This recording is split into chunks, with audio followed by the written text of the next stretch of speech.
திரைசக்தி நேயர்களுக்கு வணக்கம். இப்பொழுது பார்ப்பது விஜயை பற்றி. நடிகர்கள், டைரக்டர்கள் சொன்னதை பற்றி பார்ப்போம். இயக்குனர் எஸ்.ஏ. சந்திரசேகரன் தான் ஹீரோக்களுக்கு விஜய் என்று பெயர் சூட்டுவார். உதாரணத்துக்கு சட்டம் ஒரு இருட்டறை. விஜயகாந்துக்கு பெயர் விஜய். தமது மகனுக்கு விஜய் என பெயரை சூட்டினார். இவர் குழந்தை நட்சத்திரமாக நடித்த முதல் படம் வெற்றி. விஜய் என்றால் வெற்றி என்று பொருள். எனவே விஜய் என்று பெயர் சூட்டினார். பார்க்க சின்ன பையனாக பவ்யமாக இருக்கான். ஆனால் செட்டில் வந்தால் புது அவதாரம் எடுத்து வெளுத்து கட்டுறான். இளம் நடிகர்களின் என்னை வேப்பில் அழுத்திய பையன் விஜய்.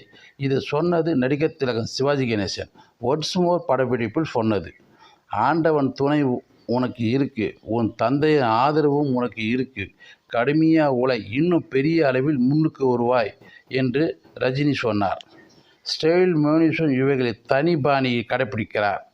விஜய் சொன்னது நடிகர் சரத்குமார்.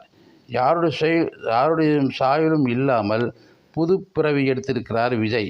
நடிகர்களுக்கு வெற்றி கூட தலைகணம் பந்தா ஒட்டியிருக்கும். ஆனால் விஜய் இதற்கு விதிவிலக்கானவர். சொன்னது இயக்குனர் இமயம் பாரதிராஜா.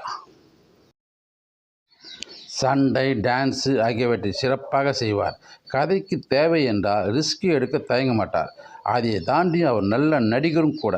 சொன்னது இயக்குனர் வின்சென்ட் செல்வா. ஒரு காலத்தில் எம்ஜிஆர் தனது படங்கள் மூலம் தியேட்டர்காரர்களை வாழ வைத்து கொண்டிருந்தார். இப்பொழுது அதே விஜயும் தியேட்டர்களை வாழ வைக்கிறார். தியேட்டர்கள் முழுகும் நிலையில் இருந்தபோதும் தப்பிப்பதற்கு ஒரு துரும்பாக இல்லாமல் ஒரு மரமாகவே விஜய் கிடைத்திருக்கிறார். சொன்னது அபிராமி ராமநாதன், தலைவர் தியேட்டர் உரிமையாளர் சங்கம். ஒரு டைரக்டருக்கு இவரை மாதிரி கம்ஃபர்டபுளாக சின்சியராக நடிகர் கிடைப்பது கஷ்டம். சொன்னது எஸ்.ஜே. சூர்யா, இயக்குனர். விஜயால் தான் டைரக்டர் ஆனேன், அவரால் தான் பாடலாசிரியராகவும் ஆனேன். விஜய் மட்டும் இல்லாமல் இருந்தால் இந்த பேரரசு உங்கள் முன்னாடி இன்றைக்கு நின்றிருக்கவே மாட்டான். சொன்னது இயக்குனர் பேரரசு. விஜய் இருக்கிற மாஸ் பிரமிப்பாக இருக்கும். கேரளாவிலும் விஜய் பெரிய ஹீரோ. மலையாள படங்களில் நடிக்காமலே பெரிய ஹீரோவாக இருக்கிற ஒரே ஆக்டர் அவர்தான். சொன்னது நடிகை அமலா. சமூக கருத்தை கலந்து கொடுக்கிற மாதிரி பாடல்களை உருவாக்கலாம் என்கிற ஐடியாவை முதலில் விஜய் தான் என்னிடம் சொன்னார். நான் அப்படியே கப் என்று விடாமல் பிடித்து கொண்டேன். சொன்னது கவிஞர் Kabilan. Vijay down to earth, மிகவும் பணிவானவர். எந்த கட்டத்திலும் தான் பெரிய ஹீரோ என்று மனப்பான்மையோடு பழகாதவர். சொன்னது நடிகர், இசையமைப்பாளர் விஜய் ஆண்டனி. விஜய் இன்றைக்கு இவ்வளோ பெரிய உயரம் போயிருக்காருன்னா அதுக்காக எளிமையாக தான் காரணம். சொன்னது நடிகர் சத்யராஜ். சினிமாவில் பாப்புலாரிட்டி ஆவதை விட டிசிப்ளின் என்பது மிக மிக முக்கியம். அதை விஜயிடம் பார்த்திருக்கிறேன்.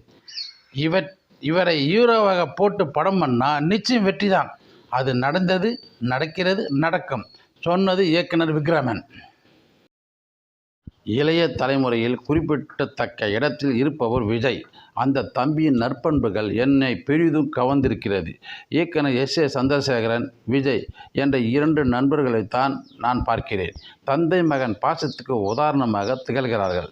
தந்தை பெரிய சாதனை டைரக்டராக துறையில் புரிந்திருக்கிறார். மகன் நடிப்பு துறையில் சாதித்து கொண்டிருக்கிறார். சொன்னது தயாரிப்பாளர் ஆசோ இப்ராஹிம் ராவத்தோ. விஜயை பற்றி எல்லோரிடமும் நல்ல பெயர் பெற்றவர். மீண்டும் சந்திப்போம். நன்றி.